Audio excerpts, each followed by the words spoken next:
Papua New Guinea is 50 this year, marking 50 years of independence from Australia.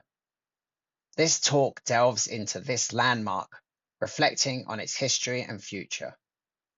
Papua New Guinea, PNG, sits at the heart of a competitive Indo-Pacific region.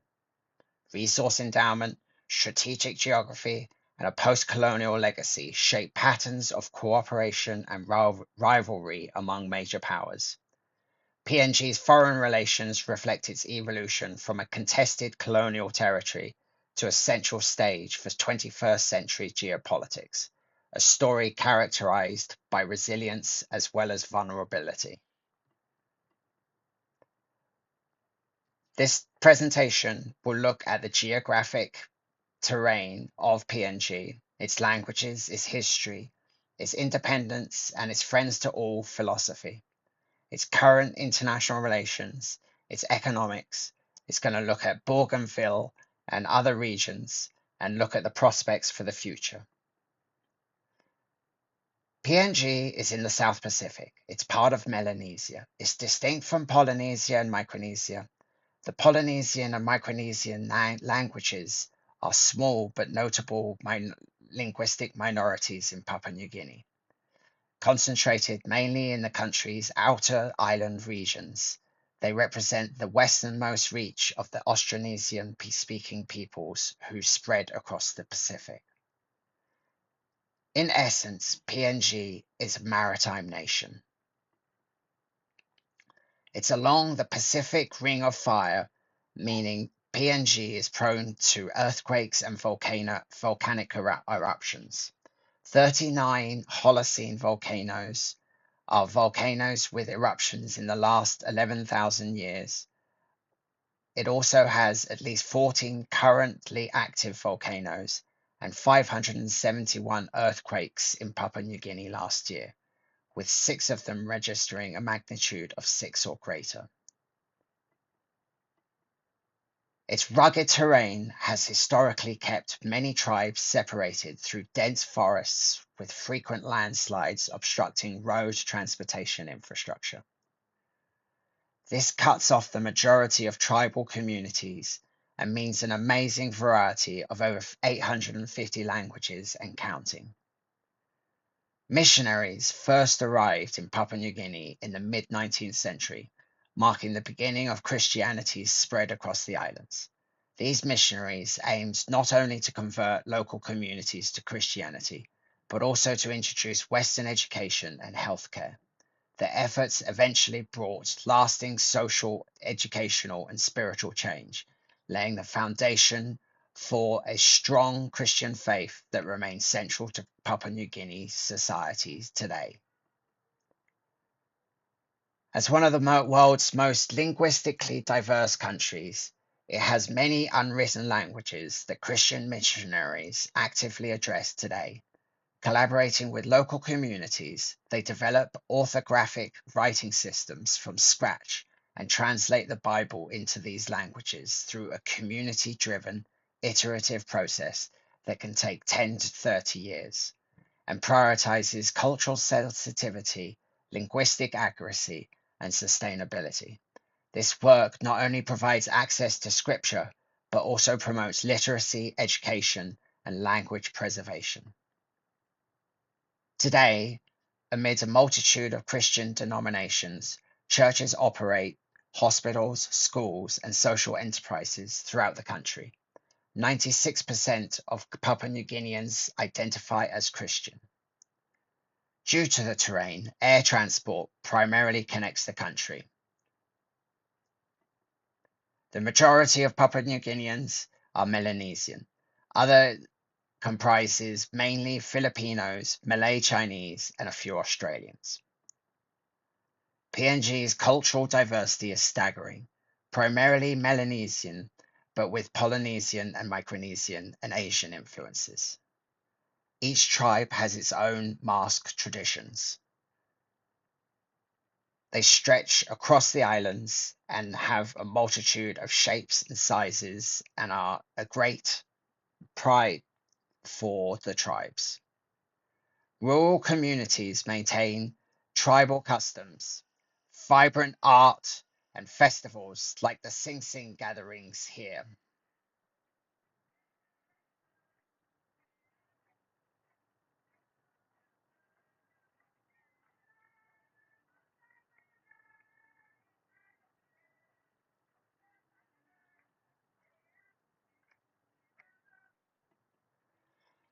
Issues with the census today estimated at 11.2 million, about the land area of California and a population of Georgia. The people are markedly a younger generation. Demographics point to an emergent younger generation ready and hungry for change in the country. Historically, the 19th century practice of blackbirding, kidnapping South Sea Islanders for labor, blended cultures but left a legacy of exploitation, affecting PNG and neighboring countries today. The urban lingua franca is tok pisin. Let's practice. Greetings. Hello. Good morning. Good afternoon. Appenum. Good night. Good night. Goodbye. Goodbye. Or looking you for see you later. How are you? You stop good? I'm fine, thank you. Me stop good. Thank you. What is your name? One name belong you. Rugby holds an immense cultural and social significance for Papua New Guinea as the national sport uniting diverse communities and fostering national pride through widespread participation and passionate support. The newly announced Papua New Guinea Chiefs, based in Port Moresby, will become the 18th team in Australia's National Rugby League, starting in 2028, backed by $600 million Australian dollars. The Pacific Rugby League partnership between the Australian Rugby League Commission and the government to fund the team, and grassroots development and community initiatives across PNG and the Pacific Islands. A recap on the history. Where are we? Well, 1847, early missionary activity and Christianity was introduced. 1884, the colonial era. There was German New Guinea and the British in the southeast. By 1914, the Australian trusteeship begins in World War One. In 42 to 43, during the Second World War, Japanese occupation with major battles. In 1949, post-war administration and UN trusteeship. In 1964, self-government came and the House of Assembly was established. In 1975, independence on September the 16th. 1988 to 2001, the Bougainville conflict emergency evolved. In 2001, the Bougainville Peace Treaty. And in 2019, Bougainville independence was a referendum. 2025 now, PNG reaches 50. The colonial experience deeply shaped PNG's state formation. The northeast of the island became German New Guinea in 1884, while the southeast was administered by Britain and later handed to Australia, forming the territory of Papua. In 1914, an expeditionary force from Australia called the Australian Naval and Military Expeditionary Force took over the northern German New Guinea. Under Australian trusteeship after World War One, Australia assumed both territories and they continued to be administered separately. Only after World War II were they merged as a United Nations Trust territory, as PNG was set on a gradual path for independence in 1975. During World War II, Papua New Guinea gained global significance through Japan's brutal occupation aimed at isolating Australia and projecting power across the South Pacific, sparking iconic campaigns like the Kokoda Trail, the Battle of the Coral Sea, Bunagona, and Battle of Rabaul that reshaped the war's course. The occupation inflicted devastating losses on military and civilians alike, with Japanese forces treating New Guineans with extreme cruelty, requisitioning food, committing murders, and leaving villages to starve. Yet locals endured and provided vital intelligence to Allied forces. This era forged enduring US-Australian military ties in Papua New Guinea, foreshadowing its pivotal role in modern regional security. Kantei Kesin, or the decisive battle doctrine, was the Imperial Japanese Navy's core strategic concept during the interwar period and World War II, emphasizing preparation for a single overwhelming fleet engagement, assumed to be with battleships, to annihilate the enemy's main force and secure victory. This reflected the Imperial Japanese Navy's Mahan-inspired faith in a climatic, decisive battle, the Kantei Keisen, to offset numerical disadvantages as validated by their 1905 victory at Tsushima. This is a key quote illustrating this perspective and comes from the Japanese naval planning documents during the war's second phase, where Rabaul is explicitly framed as a strategic baseline for defensive sallies and control of Central Pacific choke points. This guideline assumes Truk Islands and Rabaul as the baseline and calls for making a sally from the baseline to defend from enemies' invasions, and plans a decisive match in the Marshall, Gilbert, and Solomons in a central South Pacific. Rabaul, captured by the Japanese forces in January 1942, was therefore seen as a cornerstone of IGN operations in the South Pacific during World War II. It served as a major forward base for air naval forces, enabling control over vital sea lanes between Japan and the mandated islands like Truk, and advanced positions in New Guinea and the Solomons. So who was a Mahan? This positioning aligned closely with Alfred Thayer Mahan's emphasis on dominating key maritime passages to secure global power, projection, and trade dominance, as Mahan articulated in The Influence of Sea Power Upon History between 1660 and 1783.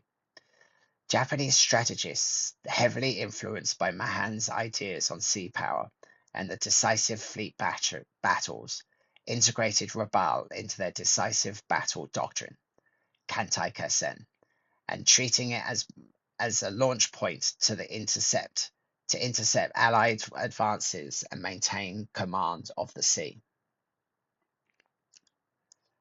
Mahan's theory is presciently juxtaposed here with Duhert's assertion. To conquer the land, the command of the air means victory. To be beaten in the air means defeat and acceptance of whatever terms the enemy may be pleased to impose. The truth of this affirmation, which for me is an axiom in itself, will become increasingly apparent to readers who will take the trouble to follow this study, wherein I hope to make it completely clear. And from this axiom, we come immediately to the first corollary.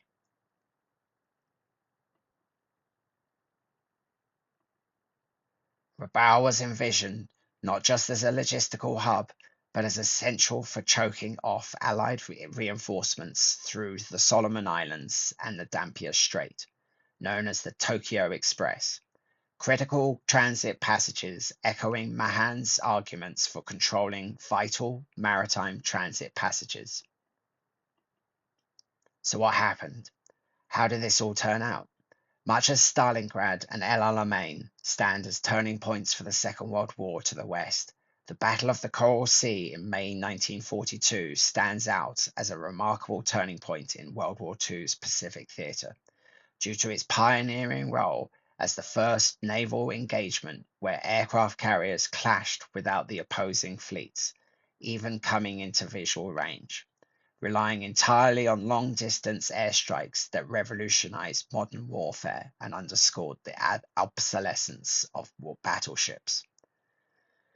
Despite ending in a tactical draw with the US losing the carrier USS Lexington, and Japan sinking fewer ships overall but damaging the light carrier Shoho, The Allies secured a profound strategic triumph by thwarting Japan's invasion of Port Moresby in New Guinea, and thereby staving off the isolation of Australia and preserving the vital supply lanes for the counter-offensive. This intelligence-driven interception, fueled by Allied codebreakers, not only halted Japan's southward momentum for the first time since Pearl Harbor, but also critically depleted Japanese carrier strength ahead of the decisive Battle of Midway, where the absence of two key vessels proved catastrophic, ultimately shifting the war's tide toward Allied dominance through innovative carrier doctrine and morale-boosting resilience. The Battle of the Coral Sea was a turning point for PNG, pivotal influence on the ground campaigns. This naval clash directly shaped Papua New Guinea's brutal land battles, especially along the Kokoda Trail and in the fight for Port Moresby. Tactical draw and strategic victory. While inconclusive on the battlefield, neither side claimed a clear win. It delivered a decisive blow to Japan, derailing their Operation Mo and halting the seaborne invasion of Port Moresby. But what about the Papua New Guineans caught in the crossfire? Well, they're often seen as porters. However, this underlies a difference in reality. Australians did arm the Papua New Guineans during World War II, particularly through the formation of military units such as the Papuan Infantry Battalion and later several New Guinea infantry battalions, which were grouped into the Pacific Islands Regiment. These units served as reconnaissance, raiding, and combat troops alongside Australian forces throughout the New Guinea campaign. By 1943, Allied neutralization efforts isolated Rabaul, rendering it a symbolic bastion that Japanese commanders defended at great cost, unable to fully leverage its potential for power projection. Between World War II and independence in 1975, Australia played a dominant political, administrative, and developmental role in Papua New Guinea. This period shaped PNG's institutions, economy, and foreign relations deeply.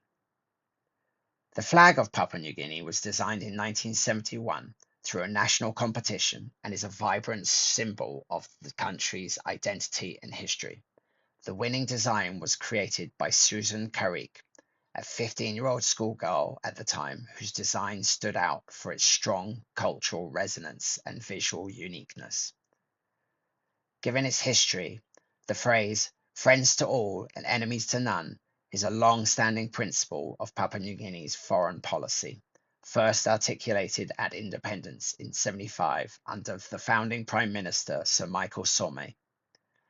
PNG's official foreign policy is to maintain friendly relations with all partners and to avoid being drawn into disputes between larger powers. Widely called the father of the nation, in Tok Pisin, the Papa Blow country, he was the first prime minister after independence. At the time of his death, Somare was also the longest-serving prime minister, having been in office for 17 years over 3 separate terms. Today, Prime Minister James Marape has repeatedly affirmed the policy, noting that someone else's enemy is not my enemy. Papua New Guinea's geopolitics is shaped by its strategic position in the Indo-Pacific and its role as a bridge between Asia and the Pacific Islands, leading to increased competition for influence between China and the Western powers like the United States and Australia. The country's foreign policy is one of friends to all and enemies to none, as it tries to balance these relationships and leverage the increased interest for domestic development, particularly infrastructure. This is complicated by internal challenges, and the government aims to secure economic benefits from these new partnerships while navigating domestic political pressures. As the largest Pacific nation after Australia, PNG's location is crucial for its proximity to major shipping lanes and the military hubs like Guam. PNG has become a focus for competition between the US and China, which are both expanding their engagement in the region through investments and security agreements. The country must carefully navigate its relationships to balance the economic benefits from both traditional partners like Australia, the largest aid donor, and new partners like China. Geopolitical attention is partly driven by the country's internal issues, such as economic downturns, political instability, which PNG leaders aim to address by using international partnerships to create opportunities. The government hopes to leverage increased foreign interest to secure economic benefits, particularly for infrastructure projects through programs like Connect PNG. Connect PNG is a 20-year multimodal infrastructure development program launched in 2020 by the Papua New Guinea government to build and improve roads, energy, communication, water, and sanitation infrastructure across the country. The program's primary goal is to improve connectivity between rural and urban centers and create economic opportunities and enhance the social and economic development of the country. Australia and Papua New Guinea maintain a close and multifaceted partnership grounded in shared history, geographic proximity, and deepening ties in security and economic development. The relationship is currently defined by robust cooperation across defense, infrastructure, business, and trade, highlighted by the recent signing of the Puk Treaty, a mutual defense alliance that commits both countries to joint security, military integration, and strategic collaboration. The new Puk Treaty, named after the crocodile, elevates their defense relationship to a formal alliance. It includes mutual defense provisions, military integration, expanded recruitment opportunities for Papua New Guineans in the Australian Defence Force, and obligations to support each other during an armed attack. Australia and PNG work closely on regional stability issues and support governance peace processes such as Bougainville and telecommunications reforms. Regular ministerial forums reinforce strategic and diplomatic engagement, with senior government officials addressing evolving priorities in security, migration, and infrastructure. The economic relationship features strong trade and investment flows. Bilateral trade reached 7.7 billion in 2024, underpinned by cooperation in natural resources, infrastructure, and agriculture. Australia is a major investor and development partner, delivering over $1 billion Australian dollars in infrastructure grants and loans for key projects in electrification, ports, and roads in PNG. Initiatives include joint work in bolstering PNG's biosecurity, expanding market access for agricultural products, and labour and mobility programs that have enabled thousands of Papua New Guineans to work in Australia since 2019. The partnership supports Papua New Guinea's aspirations for greater market integration, technology upgrades, and investment in education and skills development as pathways to regional prosperity. Overall, Australia and PNG's relationship is at its strongest point in decades, with strategic defence and economic cooperation accelerating to support shared regional stability and growth. In 2023, Defence Cooperation Agreement with the US, which allows for potential US access to bases in Lae and Manus Island, is seen as a way to strengthen US security interests in the region and counter China's influence. The United States Papua New Guinea relations in 2025 are characterized by intensified collaboration in security, economic development, and regional stability, driven by recent formal agreements and shared strategic interests in the Indo-Pacific region. The bilateral ties have deepened significantly since signing of a landmark defense cooperation agreement in 2023, with the relationship now further cemented by a new 50-year framework for strategic cooperation signed in September 2025 to coincide with Papua New Guinea's 50th anniversary of independence. The 2023 Defense Cooperation Agreement permits US access to key facilities such as Lomborium Naval Base and Momote Airport, and expands the scope of joint military exercises, interoperability, and operational capacity of the Papua New Guinea Defense Force. In 2025, military exercises like the Tamiok Strike exemplified the ongoing US commitment to joint defense readiness, involving over 200 military personnel from both nations and focusing on tactical skills and strategic cooperation. These growing ties reflect concerns over China's expanding regional influence and are complemented by Australia's own deepening alliance with PNG, creating a multi-layered security framework in the Pacific. The new strategic framework signed in September aims to enhance cooperation in digital innovation, infrastructure, sustainable development, and in extractive industries and cybersecurity. The US government and private sector involvement is focusing on increasing economic prosperity, strengthening Papua New Guinea's investment climate, with notable attention to the country's rich mineral resources. Foreign aid from the US reached 65 million in fiscal year 2024, supporting a range of development and government programs. Initiatives like the Pacific Partnership demonstrate US engagement in disaster response preparedness, medical education, and community improvement projects, reinforcing goodwill and people to people ties. Dialogues organized by institutions such as the US Institute for Peace focus on peace building, violence reduction, and strengthening governance, especially in hotspot provinces like Hela and Morobe. Papua New Guinea's foreign policy continues to balance relations among regional partners, including Australia, China, and the US, with Washington and Port Moresby aligned on many multilateral security issues. There's growing public debate in Papua New Guinea about the transparency of security deals and their implications for national sovereignty, reflecting sensitivity to external influence.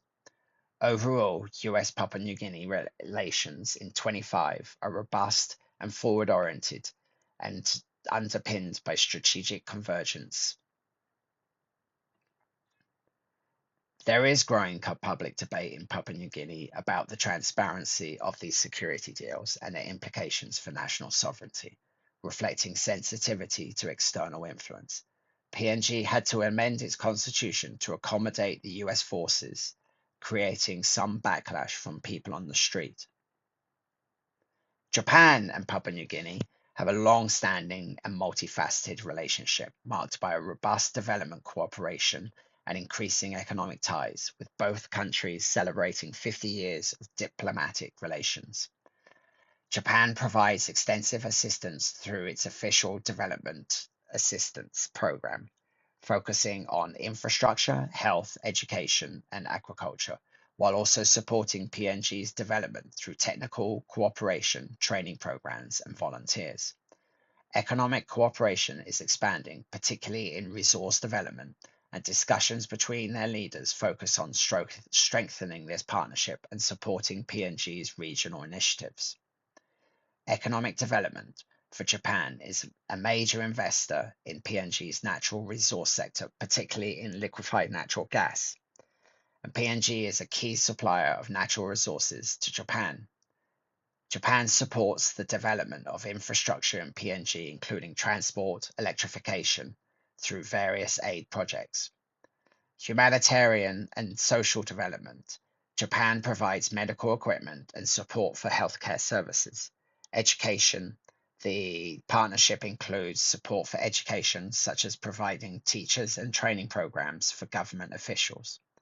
Japan dispatches experts and volunteers to PNG to assist in areas like agriculture, health, and infrastructure and ICT. Japan provides official security assistance to PNG Defense Force with recent agreements to enhance defense capabilities. Both nations cooperate through the Pacific Islands Forum, with Japan supporting the 2050 strategy for the Blue Pacific continent. Japan has expressed support for PNG's bid to host the APEC conference in 2033. Both countries are celebrating this milestone, acknowledging the 50-year partnership. The leaders of both countries met in July 25, agreeing to further strengthen their relationship. Japan is increasing its aid to PNG for disaster preparedness, a move also seen as a way to counter China's influence in the region. PNG LNG exports by destination. You can see that Japan is the leading destination for LNG, with China next and other Asian countries falling behind, with South Korea at 15%. Regionally, Papua New Guinea acts as the big brother of a fraternity of Pacific Island states. The mission of the Pacific Islands Forum is to work in support of forum member governments to enhance the economic and social well-being of the people of the South Pacific by fostering cooperation between governments and between international agencies, and by representing the interests of forum members in ways agreed by the forum. Its decisions are implemented by the Pacific Islands Forum Secretariat, which grew out of the South Pacific Bureau for Economic Cooperation, as well as its role in harmonizing regional positions on various political and policy issues. The Forum Secretariat has technical programs in economic development, transport, and trade, and the Pacific Islands Forum General Secretary is the permanent chairman of the Council of Regional Organizations in the Pacific. Military and police forces, as well as civilian personnel of foreign states, chiefly from Australia and New Zealand, have recently been part of regional peacekeeping and stabilization operations in other states, notably in the Solomon Islands from 2003 and Nauru between 2004 and 2009, under forum auspices. Composed of the 4 Melanesian states of Fiji, Papua New Guinea, the Solomon Islands, and Vanuatu, and the Kanak and Socialist National Liberation Front of New Caledonia. In June 2015, Indonesia was recognized as an associate member. The Melanesian Spearhead Group is also involved in the issues of Papua, which involves the Indonesian government and West Papuan separatist movement.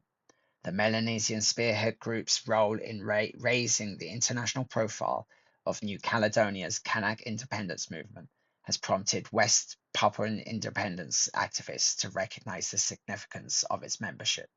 The West Papua National Council for Liberation hopes to use the Melanesian Spearhead Group as an international platform to fight for independence. Fiji and Papua New Guinea stand as two resilient Pacific giants, united by a fraternal bond that has endured nearly 50 years of shared history and heritage and Commonwealth fellowship. Their diplomatic ties, established in 1976, extend beyond formalities, manifesting through embassies such as Fiji's High Commission in Port Moresby and PNG's land offer for Fiji's Chancery in Suva. Recent high-level summits include the 2025 bilateral talks in Port Moresby have reaffirmed their drive for deeper cooperation on regional diplomacy, trade, and economic growth, demonstrating that these nations are a family forging a prosperous future together. At the core of this partnership lies economic synergy and a shared Pacific vision. The two countries are boosting trade, already reaching 26 million kina in 24, through cross-investments in finance, telecom, and retail, empowered by a revived Fiji PNG Business Council and initiatives like the August 25 PNG investment mission to Fiji. Beyond borders, they tackle higher education, security, agriculture, and climate change, fully committed to the 2050 strategy for the Blue Pacific continent. As highlighted at the October 25 MSG Leaders Summit in Fiji, where PNG's Prime Minister Marape joined Fijian leaders for bold regional reforms. In essence, Fiji and Papua New Guinea are more than neighbors. They are unstoppable allies committed to building this legacy for their people and their ocean home. The 2050 strategy for a blue Pacific continent is a long-term vision and framework adopted by the Pacific Islands Forum in 22, guiding the region's development through to 2050. It emphasizes collective stewardship of the vast Pacific and encompassing oceans, islands, and peoples to build resilience against climate change, geopolitical risks, and other threats while fostering peace, harmony, security, social inclusion, and prosperity. Vanuatu and Papua New Guinea have a strong and growing relationship, especially since signing a framework agreement on economic and technical cooperation in late 24. Key areas of cooperation include agriculture, trade, climate change, and security. Both nations are Melanesian countries, and their relationship is also rooted in a shared cultural heritage.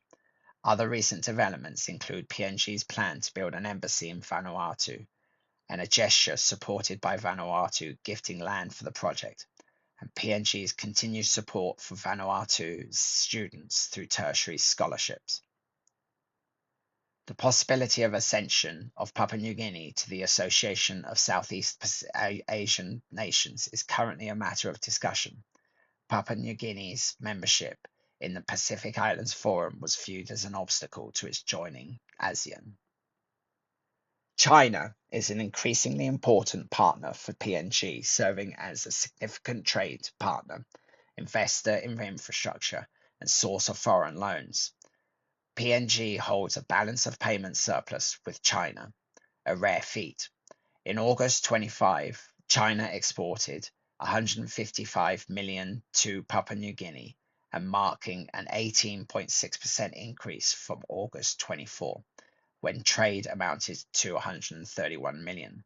Over the past 5 years, trade has grown at an annualized rate of 26%. In August 25, China exported 155 million and imported 261 million from PNG, resulting in a negative trade balance of 106 million. Between August 24 and August 25, the exports of China to PNG increased by 24 million. Top exports of China to PNG were iron structures, large construction vehicles, and coated flat rolled iron. The main imports of China from Papua New Guinea were petroleum gas, nickel mats, and rough wood. In August 25, the year-on-year growth in China's exports to Papua New Guinea was driven mainly by exports of rice, large construction equipment, and prefabricated buildings. Meanwhile, in the same month, the rise of China's imports from Papua New Guinea was mainly contributed to its imports of petroleum gas, nickel, and sawn wood. Huawei built a data center for PNG where security systems did not match its planned design, with glaring errors that opened the facility up to spying. The claim was made in a 65-page report funded by the Australian government's Department of Foreign Affairs and Trade on behalf of PNG's National Cyber Security Center. The facility, funded with a 53 million loan by the Chinese government, was meant to host all of Papua New Guinea's government departments, but only a handful have moved due to insufficient funding, assessed with high confidence that data flows could be easily intercepted. Encryption software was outdated. The algorithm used for encrypting communications has been previously called openly broken, and firewalls had reached their end of life 2 years before the facility opened in 2018. The firewalls also did not cover core switches, with the report noting this means the remote access could not be detected by security settings within the appliances. PNG's main oil and gas exports are liquefied natural gas and crude oil, with a significant portion of its export revenue coming from petroleum gas. In 23, petroleum gas exports were valued at approximately $5.59 billion. Key export destinations included China, Japan, and Australia. As PNG edges towards its largest resources boom in late 25, driven by expanding Porgera and Sembiri gold copper mines, PNG LNG's 85 plus million tons output and a 10 billion Papua New Guinean LNG project for a 2026 launch to double GDP over the decade. The question looms, curse or blessing for its 10 million people. Third such surge in 50 years, it echoes past failures where incomes stagnate near 75 levels. MDGs falter, and the resource curse, the Dutch disease, and corruption, and PNG ranks bottom 5% globally, and volatility hampers progress amid ExxonMobil linked unrest and demands on the Marape government.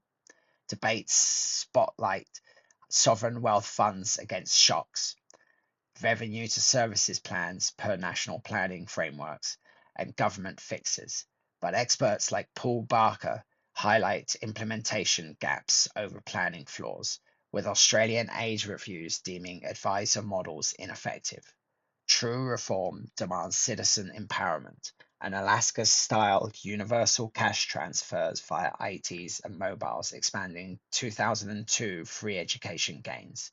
SMS and social media for feedback on the services at MPs and transparency via EITI adherence and data releases requiring collective action from government, NGOs, donors, and locals to harness tech for accountability before the boom's riches turn to regret. Papua New Guinea stands as a pivotal player in the global energy market, with its LNG sector driving the bulk of hydrocarbon exports. The flagship PNG LNG project, operated by ExxonMobil and partners, has marked its 10-year milestone by producing over 85 million tons of LNG.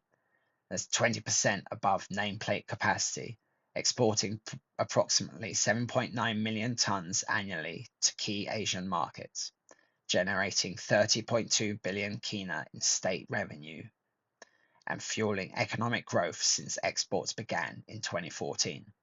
Meanwhile, oil production remains modest at around 31,000 barrels per day, primarily from the historic Kutubu field operational since 92, with exports negligible in recent months amid a shift towards exploration under a new production sharing regime to attract investment. Overall, PNG's exports totaled 16.8 billion kina in Q2 2025, led by petroleum gases (LNG) at $5.59 billion annually, and followed by gold at $1.85 billion, and copper ore at $904 million, palm oil at $843 million, and nickel matte at $578 million, underscoring the nation's resource-rich economy while the upcoming Papua LNG project eyes final investment in 26. As of late 2025, Papua New Guinea's mining industry is experiencing significant expansion, driven by newly opened and revived projects centered on gold, copper, and battery metals. Key operational sites include the OK Teddy copper and gold mine in Western Province, the reopened Porgera gold mine in Enga Province, the Lihir gold mine in New Ireland Province, and the Hidden Valley gold mine in Morobe Province. Additional notable locations are the Simberi gold mine and the Ramu nickel mine in New Ireland and Madang provinces, respectively, alongside the prospective Wafi Galupu project in Morobe province. These developments underscore PNG's emergence as a premier Pacific supplier of both traditional and emerging minerals, bolstered by advanced exploration techniques like AI-based geophysical analysis and satellite mapping in regions such as Manus, New Ireland, and Morobe. Major initiatives include the Porgera Gold Mines 23 reopening under the Barrick New Guinea-led joint venture with enhanced environmental and community safeguards. St. Barbara Limited 235 million Simberi expansion to process deeper ores and extend mine life by 13 years, and the potential reactivation of the dormant Panguna copper gold mine in Bougainville amid political advancements. Ramu nickel cobalt's output growth in response to battery metal demand, and OK Teddy's ongoing upgrades for better environmental management. Emerging projects like the Storm Gold Mine in Western Province, set for 25 production, and the Mambare Nickel Project in Oro Province, tied to electric vehicle supply chains, and all signal further to growth.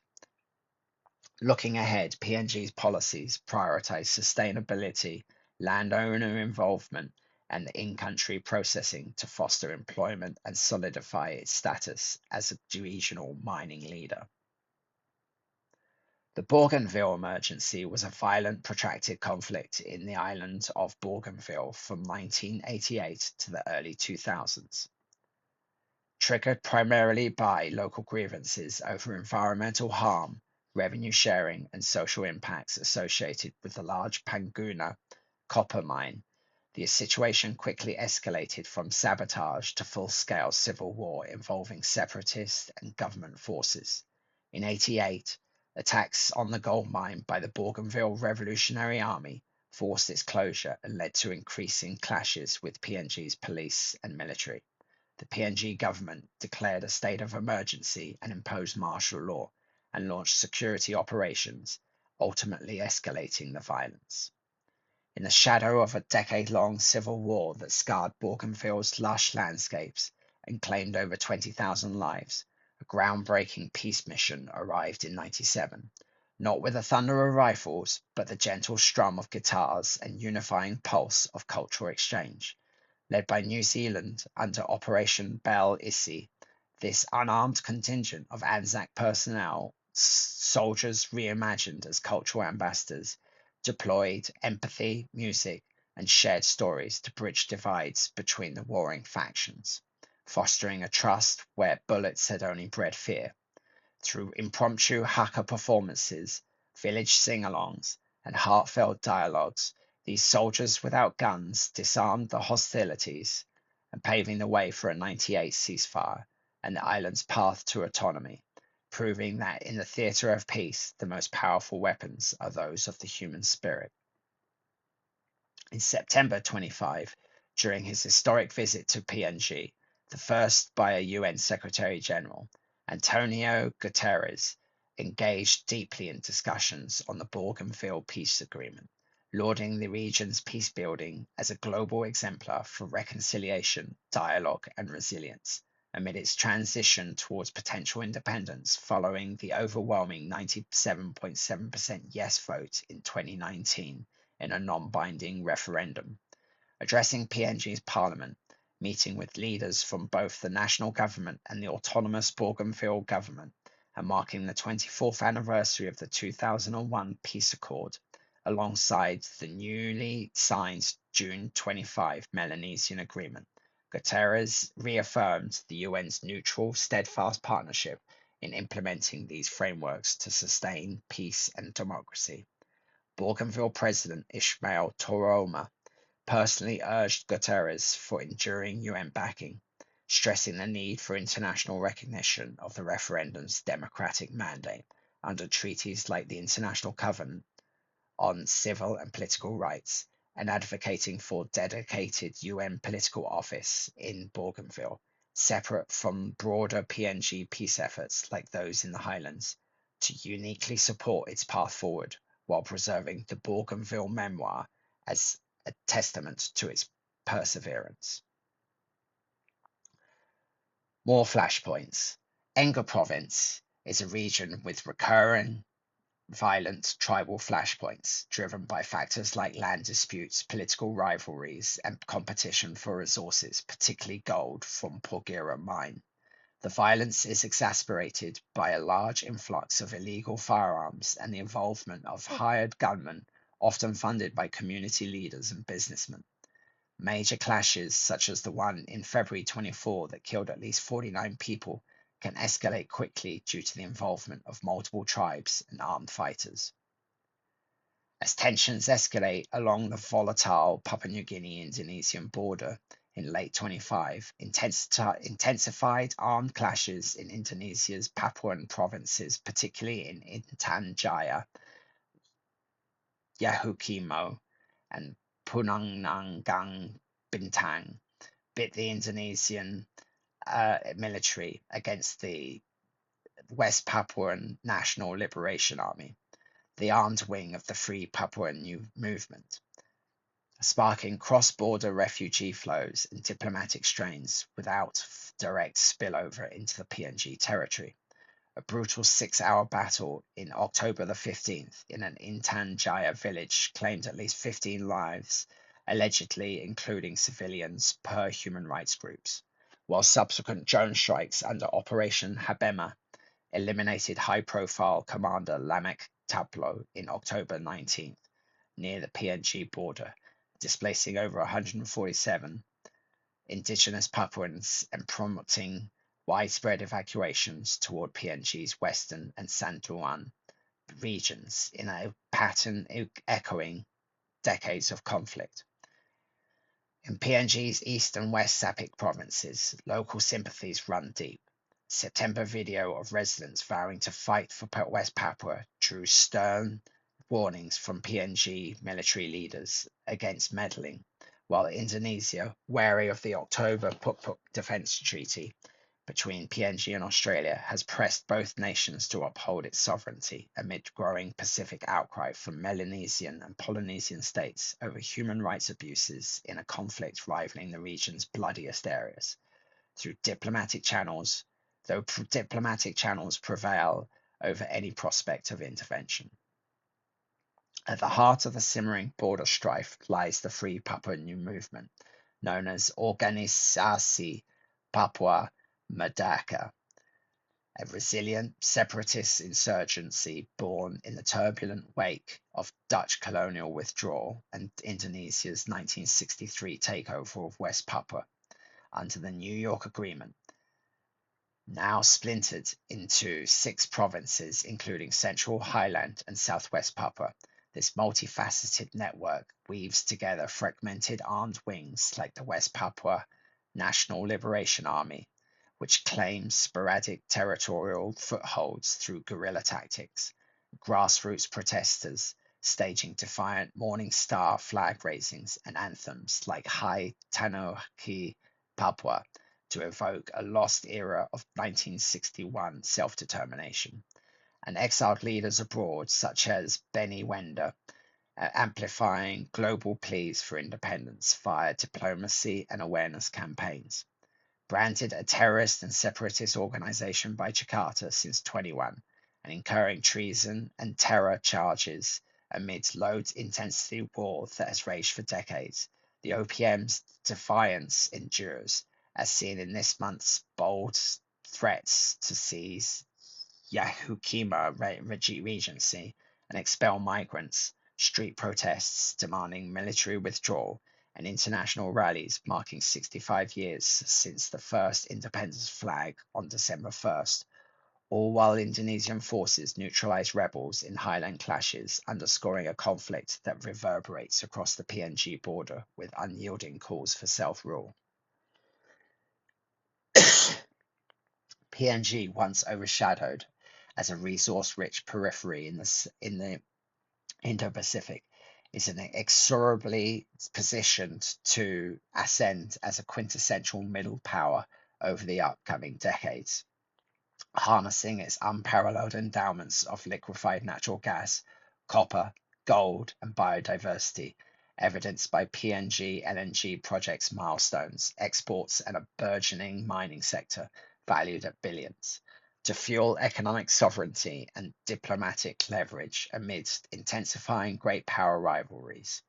Strategically astride vital sea lanes as a gateway between Asia and the Pacific, PNG's Vision 2050 blueprint charts a trajectory towards middle income status by 2030, amplifying its influence through nimble multilateralism, such as Bougainville independence referendums, global acclaim, and as a peace-building model and balanced engagements under Puk-Puk, while middle powers like Japan and India vie for partnerships in its untapped markets.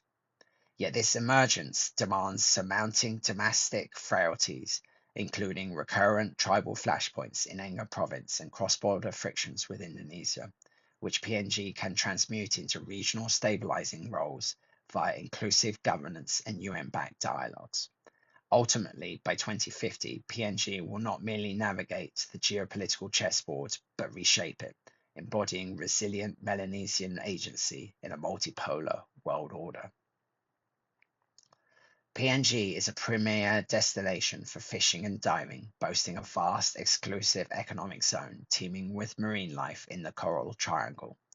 This includes black marlin, yellowfish tuna, and over 2,000 species across vibrant coral reefs. Diving includes World War II wrecks, and sport fishing thrives in Port Moresby, Rabaul, and Milne Bay, with charters targeting massive pelagics, while subsistence fishing supports coastal communities using traditional methods like handlines and spears. Diving highlights include Kimber Bay's coral-rich seamounts, Rabaul's war relics, and Alautu's muck diving, though accessibility challenges persist due to sea-dependent transport and limited infrastructure. Both industries face environmental threats like coral bleaching, but contribute significantly to the economy, with 7% of GDP from fishing, and local livelihoods with cultural ties to the ocean evident in my 3-month Rabaul stay, where local guides shared ancestral marine traditions amidst stunning volcanic dive sites. Getting to Papua New Guinea is not the easiest. Fiji Airways, Qantas, Filipino Airways all connect Papua New Guinea, and getting there from the US means flying out of Dallas, LA, San Francisco, and onwards to Brisbane or Fiji or Manila. I welcome and encourage people, if you've got this far, to visit onetalk.org site where we publish the latest geopolitics for Papua New Guinea. Thank you for your time.